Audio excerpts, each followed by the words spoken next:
Assalamualaikum warahmatullahi wabarakatuh. Waalaikumsalam warahmatullahi wabarakatuh. Selamat pagi anak-anakku sekalian. Pagi. Selamat berdadah. Bagaimana kabarnya hari ini? Alhamdulillah luar biasa. Allahu Akbar. Oke, baik. Terima kasih anak-anakku sekalian. Sebelum pelajaran kita mulai pada pagi kali ini, alangkah baiknya kita membaca doa agar ilmu yang kita dapatkan menjadi barokah dan bermanfaat. Ketua kelas untuk berdoa, silakan.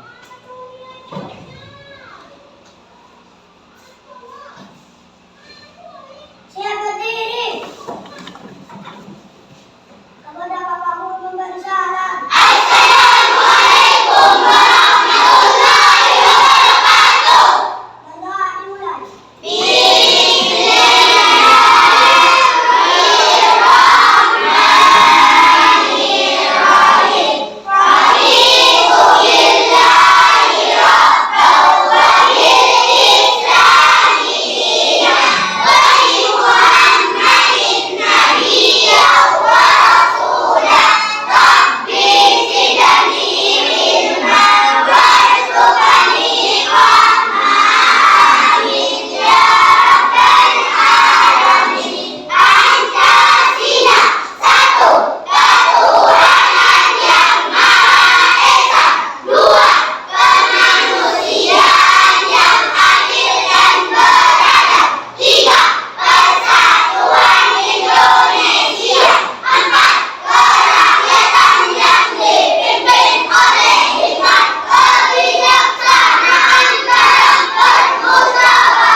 Baik, terima kasih anak-anakku sekalian.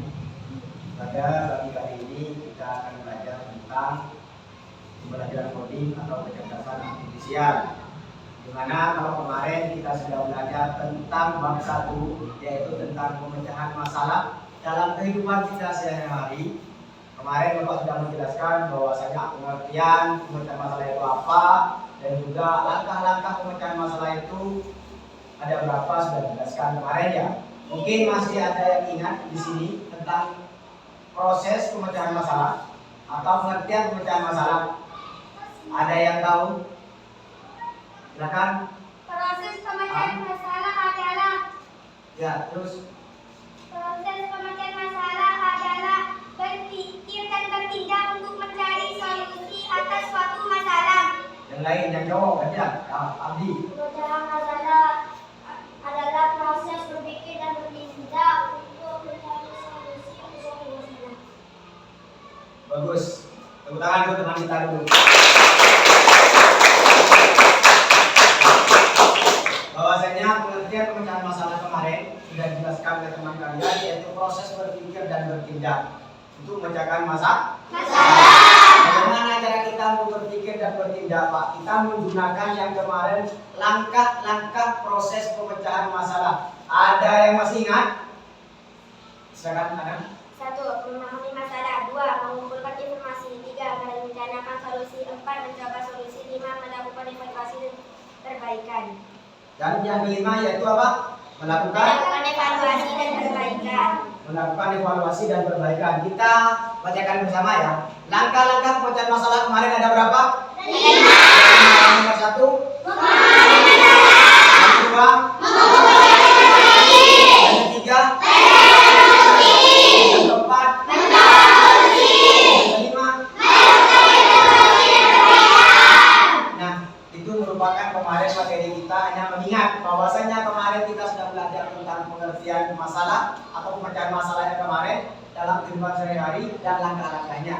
Di bab 2 ini kita akan belajar apa, Pak? Nah, kita akan belajar tentang berpikir komputasional.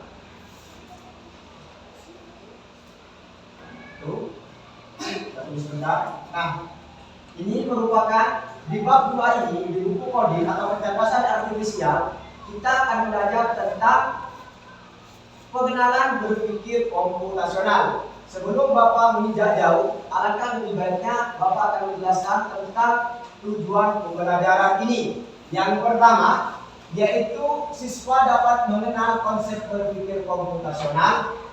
Yang kedua, siswa dapat menerapkan berpikir komputasional dalam menyelesaikan masalah sehari-hari. Yang ketiga, siswa dapat menerapkan konsep berpikir komputasional dengan scratch. Itu dengan apa Pak? Dengan nanti aplikasi visual yang ada di laptop kalian masing-masing. Kalian sudah punya laptop semua? Sudah. Sudah punya laptop? Sudah. Nah, apa sih Pak? Kok kita belajar tentang pengenalan berpikir komputasional itu Pak? Saya nggak paham. Kok ada bahasa baru? Tentunya kan seperti itu ya kan ya? Kata-kata berpikir komputasional itu apa sebenarnya Pak? Mari kita lihat bersama-sama pengertian dari berpikir komputasional. Anak-anak sekalian bisa lihat di papan atau di layar depan bahwasanya pengertian berpikir komputasional itu, berpikir komputasional adalah cara berpikir teratur, logis atau masuk akal, logis kena masuk akal, dan langkah demi langkah untuk menyelesaikan masalah seperti cara komputer bekerja. Pak, apakah kita harus seperti robot Pak? Apakah kita harus seperti komputer Pak? Tidak kan? Di sini menyelesaikan masalah seperti cara komputer bekerja itu simple dan masuk akal, mudah untuk dimengerti oleh orang lain.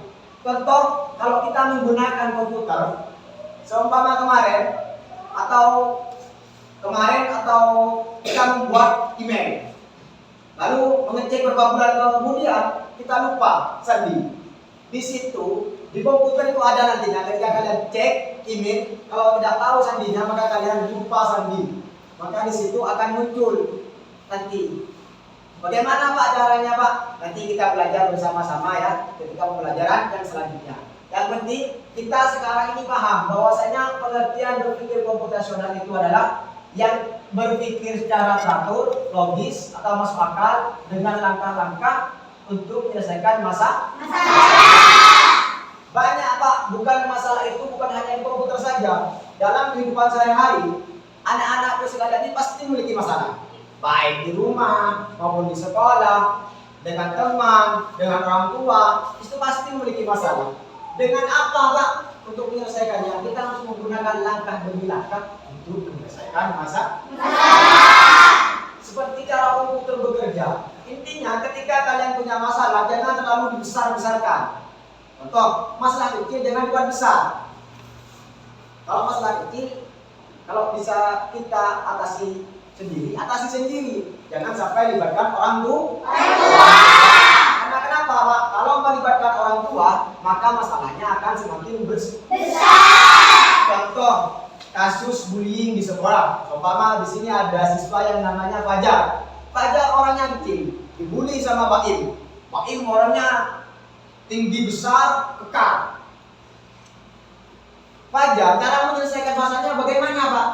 Kalau kita ngambil cara komputer yang cepat, maka Fajar harus melapor ke guru kelas. Kalau guru kelas nanti tidak bisa mengatasi Pak, bagaimana Pak caranya Pak? Nanti Bapak akan kasih tahu kepada kepala sekolah. Kalau kepala sekolah tidak bisa mengatasi, nanti kita proses secara keluargaan dengan orang tua Fajar dan orang tua Baim. Kalau tidak bisa Pak, kita masuk ke jalur hukum.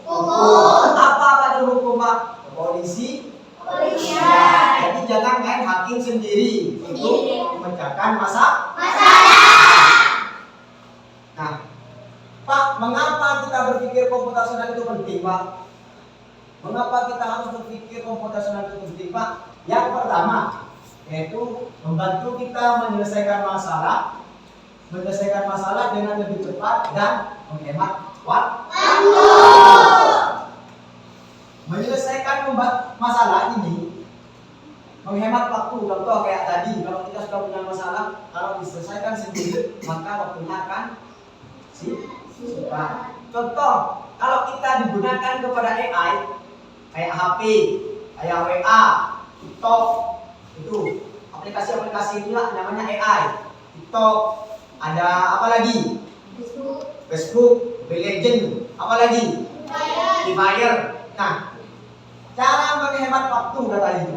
Kalian ketika menghapus pesan dalam hitungan detik, apakah terhapus sama tidak? Langsung terhapus kan?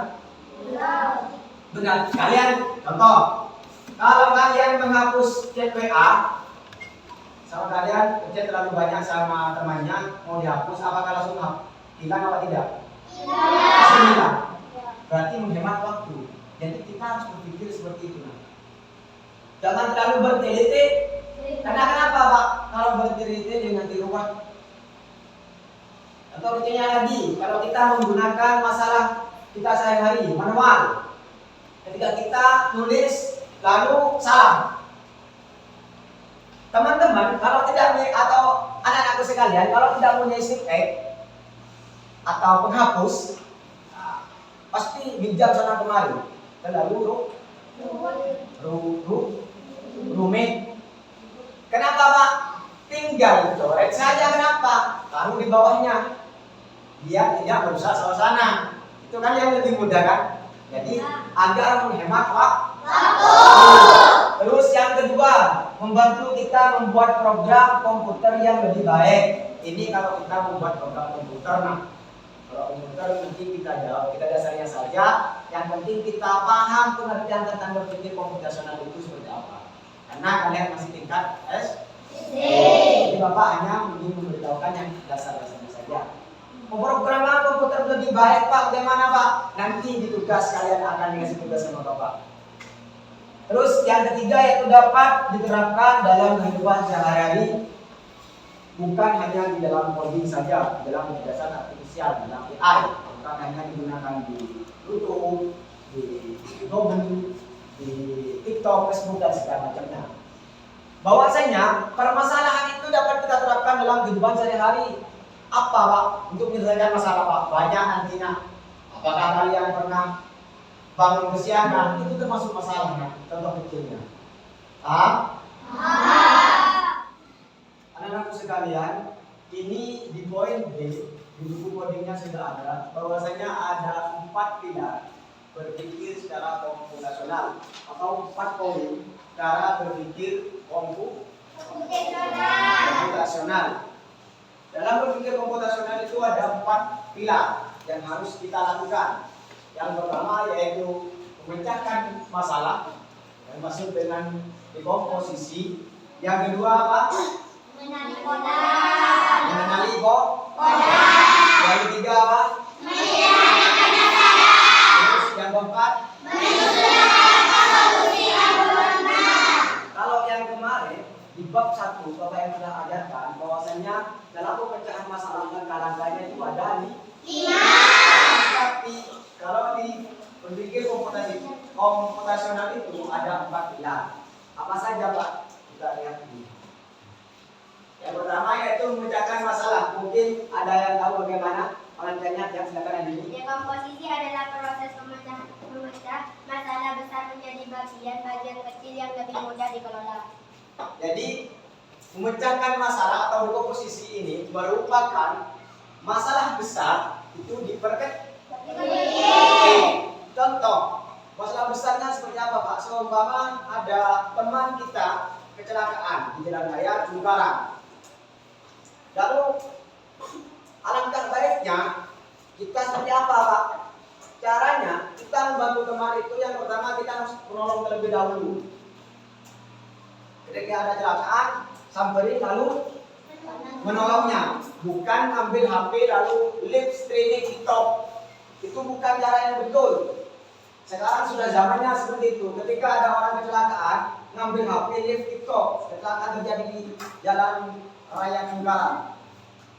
Oke guys, kembali lagi bersama saya, yaitu namanya Alun Putra Andalas, menyiarkan kabar kali ini bahwasanya ada kecelakaan. Orang yang kecelakaan dia butuh bantuan, bukan butuh siaran langsung. Apa dengan cara apa? Bisa kita menggunakan HP tersebut, bisa kita menggunakan Android tersebut untuk apa Pak? Untuk menelpon ambulans. Kalau kalian tidak bisa menelpon ke ambulan, nanti bisa minta tolong atau bantuan kepada orang lain. Kalau kalian tidak tidak bisa membantu, supamanya Pak, saya tidak bisa membantu Pak karena saya kalau melihat darah banyak, saya langsung pusing Pak. Kalian yang menyetop orang, kita tolong minta bantuannya. Itu cara yang benar. Di komposisi ini adalah yang tadi sudah dijelaskan oleh teman kalian, yaitu an atau andini. Biasanya teman-temannya dengan an ya. Kalau andini itu bahasanya di situ adalah masalah besar diperkecil.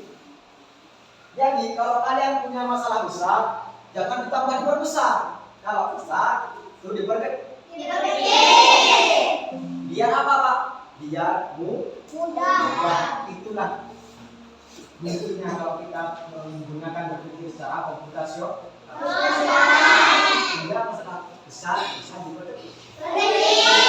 Yang kedua yaitu mengenali pola. Apa yang tahu pengertiannya? Bagaimana? Mengenali pola membantu kalian untuk menemukan kesamaan dan perbedaan pola, tren, dan keteraturan data. Yang dimaksud di sini mengenali pola tersebut, permasalahannya, kalau kita sama-sama punya masalah di sekolah, contoh kecilnya aja, Fajar, kembali lagi ke Fajar, jangan Fajar terus ya, kasihan ya. Siapa ya di sini? Anggap Arul. Arul merupakan siswa di kelas 5 ini yang sering bolos terutama. Jarang masuk, permasalahannya Arul jarang masuk. Terus yang kedua, ada siswa yang bolos. Kalau Arul memang jarang masuk ke sekolah. Kalau yang satunya Puji datang ke sekolah tapi setelah istirahat itu hanya bolos. Pak, mengenali polanya yang di situ, bahwasanya mengenali pola tersebut apa dalam artian tersebut memiliki kesamaan. Kalau seperti bolos sama tidak masuk itu berbeda. Akan tetapi ketika jam pembelajaran selanjutnya dia sama-sama tidak masuk. Itu poin yang pertama. Contoh yang kedua lagi, bullying di sekolah atau bertengkar. Cara memecahkan masalahnya hampir sama kan? Jangan langsung kepada orang tua. Orang tuanya kita laporkan kepada guru terlebih dahulu. Setelah itu biar guru yang mengatasi. Kalau tidak bisa Pak, laporkan ke kepala sekolah. Kalau tidak bisa lagi, laporkan kepada orang tuanya. Kalau tidak bisa lagi Pak, seperti yang tadi, kita pasrahkan kepada pihak yang berwenang atau yang berkewajiban, yaitu kepolisian. Paham? Paham betul? Jadi siap ketika kita punya masalah di sekolah, jangan langsung lapor ke orang tuanya. Siap atau tidak? Siap ya. Kita bersepakatan bahwasanya dalam pembelajaran coding ini berpikir komputasional, ketika kita punya masalah di sekolah, jangan langsung ke orang tuanya. Kita selesaikan bersama. Atau tanyakan kepada guru atau kepada sekolah. Atau ke teman-temannya, bagaimana ini cara mengatasinya. Paham? Lanjut. Menyederhanakan masalah. Pak, apa sih Pak menyederhanakan masalah itu Pak? Mungkin ada yang bisa membantu menjawab? Nah, yang lain. Ayo coba malah. Menyederhanakan masalah adalah proses mencari informasi yang penting dan mengabaikan hal-hal yang tidak relevan. Bagus. Menyederhanakan masalah adalah proses menyaring informasi yang penting dan mengabaikan hal-hal yang tidak relevan. Maksudnya bagaimana Pak?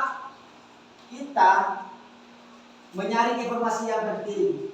Intinya ambil yang penting-penting saja. Ketika ada informasi, kalau kita disuruh bawa buku, jadwal ke sekolah, jangan dibawa semua. Info yang paling penting apa Pak? Kita melihat jadwal pelajaran kita. Kalau besok hari Kamis ya, jadwal pikirnya apa Pak? Kita harus mengambil poin pentingnya saja. Kalau besok pembelajaran hari Kamis itu matematika, terus pembelajaran umum, pendidikan Pancasila dan IPAS, maka yang kita masukkan ke dalam buku kita, dalam tas kita itu adalah pelajaran yang 4 tersebut. Jangan dibawa semua, itu menyaring. Paham? Jangan dibawa semua. Kalau 15 buku dibawa semua, maka cepat rusak tasnya. Betul apa tidak? Betul. Kalau sudah rusak berarti itu menambah masalah, bukan menyelesaikan masalah. Bukan menyederhanakan masalah. Paham? harus lengkap ya. Kalau dari topi, dasi, sepatu semuanya harus lengkap. Itu yang poin pentingnya harus dibawa. Jangan bawa yang lain. Coba ada bawa daus, membawa panah. Apa yang perlu panah ke sekolah? Poin pentingnya kan alat sekolah kan. Yang pertama, kalau hari Senin kita biasanya topi, dasi, ikat pinggang, sepatu dan daus kan? Kita ambil yang penting-pentingnya saja. Kalau yang dianggap jangan diambil. Paham? Terus yang keempat, menyusun langkah-langkah atau solusi yang dimaksud dengan algoritma. Siapa yang tahu materinya? Yang nomor 4. Yuk. Batan ya? Ya, batan. Takut salah karena ada yang kembali. Yuk, nyarikan. Algoritma adalah urutan langkah-langkah yang harus diikuti untuk menyelesaikan suatu masalah. Jadi, algoritma atau menyusun langkah-langkah solusi di situ adalah urutan langkah-langkah yang harus diikuti untuk menyelesaikan suatu masalah. Bagaimana Pak langkah-langkahnya Pak? Seperti yang hampir sama dengan yang nomor 3 ini. Langkah-langkah yang kita harus lakukan. Kalau yang kemarin di bab 1 itu langkah-langkah penyelesaian masalah ada apa saja itu? Yang pertama langkah-langkah penyelesaian masalah kemarin. Yang 5 itu memahami masalah. Sebelum kita membuat langkah-langkah, yang pertama kita harus memahami masalah. Apa masalah tersebut Pak? Kalau masalahnya seumpama telat ke sekolah, kita harus pahami yang pertama. Yang kedua apa? Mengumpulkan informasi. Kita menggunakan kenapa informasi tersebut kok bisa telat ke sekolah? Apa karena tidur terlalu malam atau main game sampai subuh? Jangan ya. Ya kenapa? Agar tidak terjadi seperti yang temannya tadi telat sekolah. Terus langkah-langkahnya itu masih ada yang 3. Apalah yang 3? Yang keempat. Yang kelima. Yang perbaikan. Kalau kita sudah menyusun langkah-langkahnya, yang di nomor 1, taruh nomor 1, yang di nomor 2, taruh nomor 2. Contoh saja, kita mau berangkat sekolah, masa yang pertama kita langsung ambil sepeda? Tentunya tidak kan? Yang pertama kita mau berangkat sekolah itu mandi. Yang kedua apa? Enggak ya, nomor 1 kita mandi. Yang kedua makan atau sarapan. Yang ketiga setelah itu apa? Pakai baju.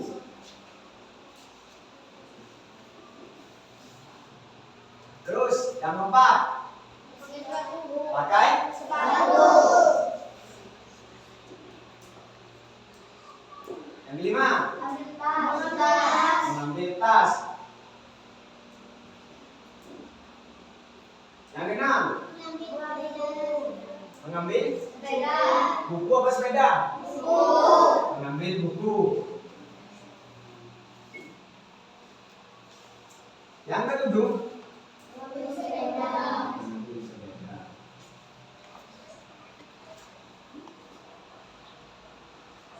Nah, ini merupakan langkah-langkahnya yang dimaksud dengan algoritma. Langkah-langkah dalam pemecahan masalah. Ini yang pertama. Kalau kita mau berangkat sekolah yang pertama harus apa? Langkah-langkah ini. Langkah berangkat sekolah. Yang pertama kita harus mandi. Yang kedua yang ketiga pakai baju. Yang keempat pakai sepatu. Yang keenam mengambil tas. Yang mengambil buku. Yang ketujuh mengambil sepeda. Itu merupakan langkah-langkah yang dimaksud dengan algoritma. Kalau kita sudah memiliki masalah, lalu langkah-langkah tersebut sudah tersusun, maka kita akan mudah untuk menyelesaikannya. Next, ini merupakan contoh-contoh Contoh berpikir komputasional dalam kehidupan sehari-hari anak sekolah dasar. Berarti ini yang dialami oleh kalian semua. Yang pertama, apa ini? Menyikat gigi. Bagaimana Pak caranya Pak untuk menyikat gigi Pak? Langkah-langkah apa yang harus saya lakukan Pak? Yang pertama, yaitu apa? Ambil gigi. Lalu yang kedua? Oleskan pasta gigi. Yang ketiga? Sikat gigi selama 2 menit. Dan yang keempat? Gunakan air. Terus yang kelima? Simpan sikat gigi baik. Nah, anak di situ belajar mengikuti urutan langkah-langkah yang benar. Ini seperti algoritma dalam berpikir komputasional. Dalam berpikir komputasional itu ada 4 elemen atau 4 poin, termasuk yaitu berpikir secara algoritma. Paham? Terus lanjut yang nomor 2, menyusun tas sekolah. Nah, kalian mau sekolah? Yang langkah-langkah yang pertama apa? Lihat tembok pelajaran. Yang kedua? Pilih buku yang ada tulis pelajaran. Yang ketiga? Masukkan ke dalam buku. Jadi ketika kalian menyusun tas sekolah, ingin berangkat sekolah, langkah yang pertama itu lihat jadwal pelajaran. Kadang-kadang siswa salah mengambil buku. Karena kenapa? Karena tidak berhati-hati. Pulang dari tempat ngaji, mandi, langsung ngambil buku, masukkan semua tanpa melihat jadwal. Itu tidak boleh. Kita harus melihat jadwal terlebih dahulu. Terus pilih buku dan alat tulis sesuai dengan jadwal. Kalau hari Senin disuruh bawa pensil, bawa pensil. Kalau hari Senin disuruh bawa buku matematika, bawa buku matematika. Bawa buku bahasa Inggris. Atau bahasa Inggris, bahasa Indo, atau segala macamnya. Terus yang ketiga, masukkan ke dalam tas satu per satu. Kalau tasnya besar, masukkan secara langsung tidak apa-apa. Sedikit, masukkan secara satu per satu. Setelah itu dicek kembali, biar tidak ada yang ketinggalan. Nah, anak-anak, bahwasanya dalam mengerjakan tugas besar jadilah kecil itu namanya dikomposisi dan fokus hanya pada buku yang dibutuhkan, yaitu pengertian penerapan konsep berpikir komputasional dengan script itu aplikasi visual menggunakan aplikasi. Apa Pak pengertiannya Pak? Bahwasanya penerapan konsep berpikir komputasional dengan script adalah ini cara yang efektif untuk mengajarkan siswa-siswi khususnya tingkat sekolah dasar atau pemula bagaimana memecahkan masalah secara sistematis, terstruktur dan logis, masuk akal menggunakan pendekatan pemrograman visual pakai aplikasi yang ada di laptop itu. Pak, bagaimana Pak caranya Pak aplikasi script itu Pak? Ini Bapak kasih contoh saja ya. Ini cara membuat game. Bapak hanya ingin memberikan contohnya saja, tapi kalau buat gamenya nanti kita pelajaran selanjutnya. Kita hanya belajar di sini tentang seperti ini yang dimaksud dengan pemrograman visual script. Ya, kita lihat saja ya. Contoh picture-nya ya. Seperti ini ya. Biasanya anak-anak ini sering main game itu. Main game itu ada prosesnya, ada langkah-langkahnya. Kan? Seperti kayak Jawa karena kalian pernah lihat video seperti ini di HP? Pernah tidak?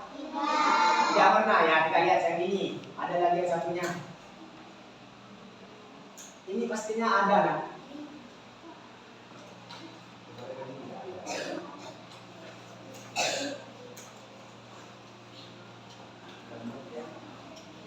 Ini. Kalau di HP yang dulu itu ada video seperti ini. Ini langsung ke aplikasinya. Setelah tembak menembak. Pernah lihat video seperti ini di HP? Tidak. Tidak pernah. Dibayar pernah lihat? Pernah. Itu bisa bisa menggunakan seperti ini, nah. Namanya yang tadi itu dengan aspek yaitu programan visual. Kalau dulu waktu seperti ini Bapak masih ada pakai remote control, tembak gitu, hajar terus saja gitu. Itu programan seperti ini, nah. Banyak sekali. Ya. Kalau sudah mengerti, Bapak meminta kalian untuk dijadikan kelompok, mungkin tidak usah berpindah pokoknya ya. Kita mengerjakan tugas menggunakan aplikasi visual, program visual. Akan tetapi kita menggunakan Word, laptop ada semua. Tugasnya diketik di Word, setelah itu simpan di dokumen. Bagaimana caranya Pak? Nanti kita belajar bersama-sama. Silakan hidupkan dulu laptopnya. Tahu menghidupkan? Tidak tahu? Tahu. Ada yang sebagian yang tahu, ada yang tidak. Kita perhatikan bersama-sama. Yuk.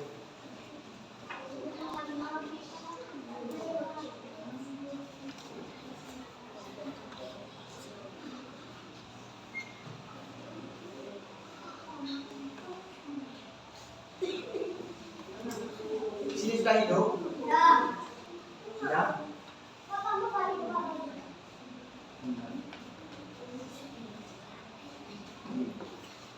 Tombol. Sekali lagi.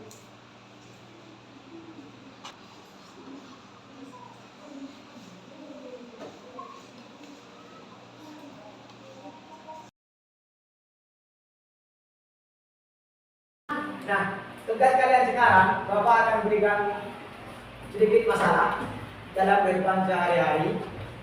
Kalian selesaikan bersama-sama. Kan Bapak sudah memberikan kelompok. Jadi kelompok 1, 2, 3, 4, 5. Tugasnya apa Pak? Di kelompok 1 Pak. Kelompok 1 tugasnya yaitu cara membuat jadwal kelas. Kelompok 2 yaitu cara membersihkan lingkungan sekolah. Kelompok 3 merawat gigi. Kelompok 4 cara memasak nasi. Kelompok 5 cara memilih ketua kelas. Jadi itu tugas kalian. Kerja kelompok dengan individu. Kerja kelompok bersama, rembuk bersama. Bahwasanya cara menyelesaikan masalah berpikir dengan komposisional itu mudah. Kita yang pertama menggunakan anak-anak apa saja yang harus kita tulis. Yang pertama contoh punya Bapak tadi itu nak. Yang ini contoh kecilnya. Yang ini.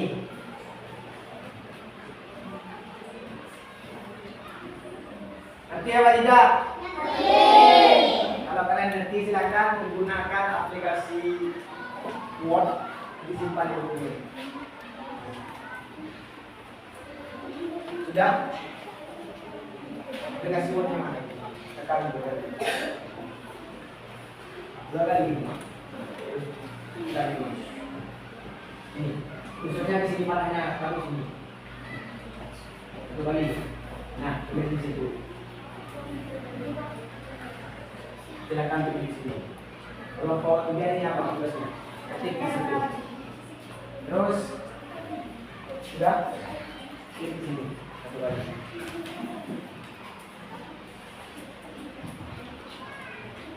Tulis di sini.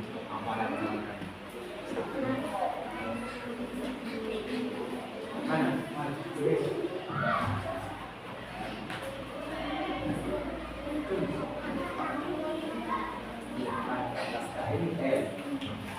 Sudah ada ya.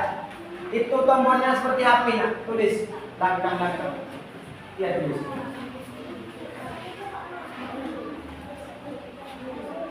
Bisa.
Pak, bagaimana cara menghapusnya, Pak? Itu menghapus.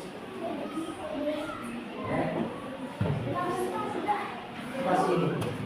Kalau spasi yang mana, Pak? Ini yang pegang apa ya? Lihat ke depan. Pak, kalau menghapus di situ ada kotak titik panjang, bacanya back. Ya, ada. Ada. Kalau spasi mana, Pak? Spasi itu yang panjang itu nah di bawah. Ada. Ada. Itu baru spasi.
Ya, juga mau berapa ini?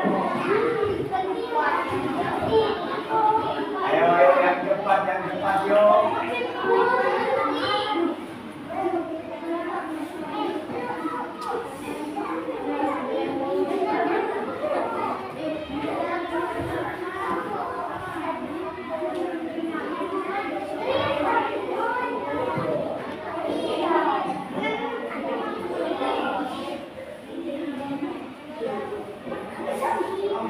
Berapa ini ya selesai? 23. Silakan bawa sini nak laptopnya. Ini adalah salah satu contoh dari kelompok 3 tentang apa? Cara merawat gigi. Kita lihat bersama-sama ya. Ini kita menggunakan pot.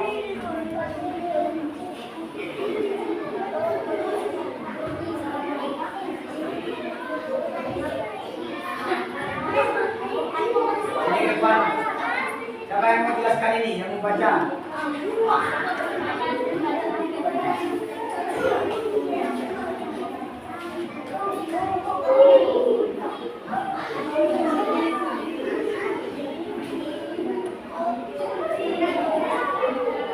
Eko, baca Eko.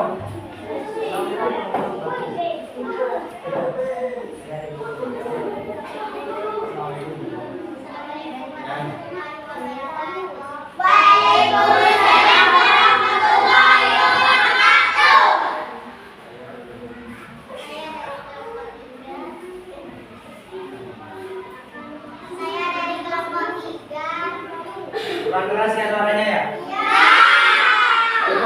Saya dari kelompok 3 akan menjelaskan tentang langkah-langkah cara merawat gigi. Kita tinggalkan ya sama-sama. Yang pertama, bagaimana? Pertama, sikat gigi secara teratur. Terus, yang kedua, bagaimana? Kedua, periksa gigi secara rutin. Ketiga, hindari merokok. Keempat, ganti sikat gigi secara berkala. Jadi, itu merupakan cara kita untuk merawat gigi. Ini merupakan langkah-langkah ya. Jadi itu masuk kepada apa? Kalau langkah-langkah Bapak ini apa? Algoritma. Dimana kita yang pertama satu sikat gigi secara teratur, 2 periksa gigi secara rutin, 3 hindari merokok, 4 ganti sikat gigi secara berkala. Intinya kalau sudah sikat giginya rusak, ganti yang lebih yang baru. Begitu Bob? Iya. Baik, terima kasih. Tepuk tangan untuk kelompok 3. Silakan sekarang kelompok itu 4 sudah tadi. Belum? Kelompok 5? Belum juga.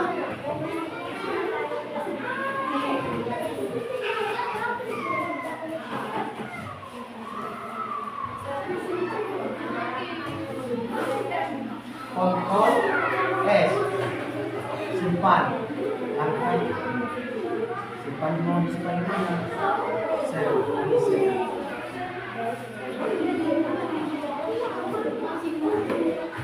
Itu sudah tersimpan di buku. Sudah paham? Yes. Cara menyimpannya bagaimana Pak? Kontrol S. Tekan ini, kontrol ini, tekan, terus tekan, terus S. Tuh. Shift as. Shift as ini. Klik. Klik ini. Oh. Iya. Terus ada tombol.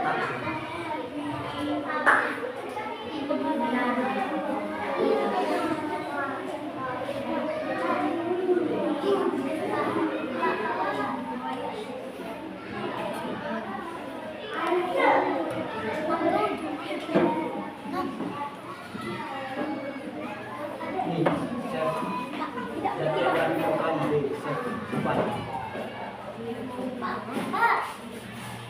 sekarang yang terakhir yaitu kesimpulan.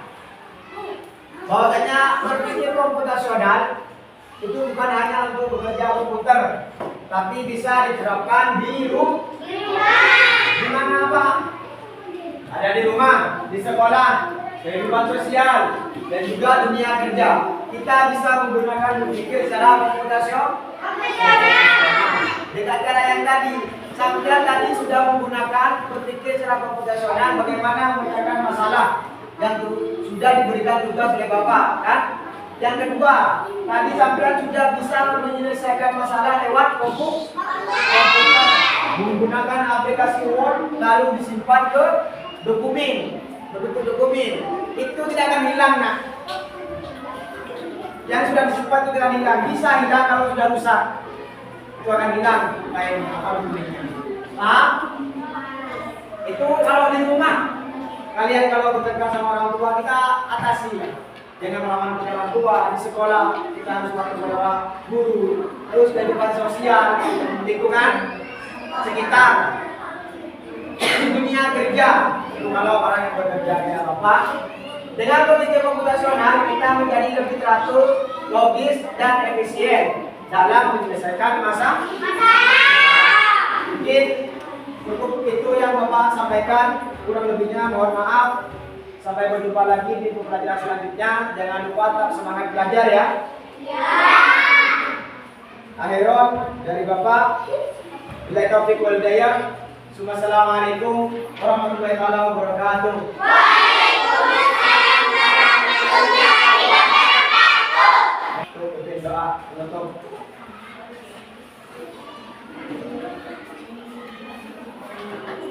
Siapa diri? Kepada Bapak Guru dan Salam. Assalamualaikum warahmatullahi wabarakatuh. Baca dimulai.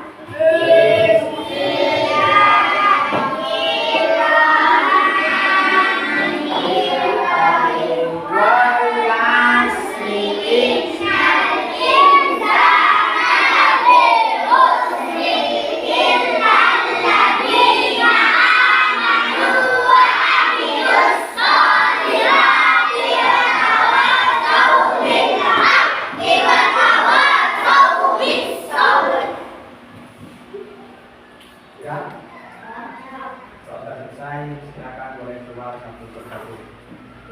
Boleh istirahat.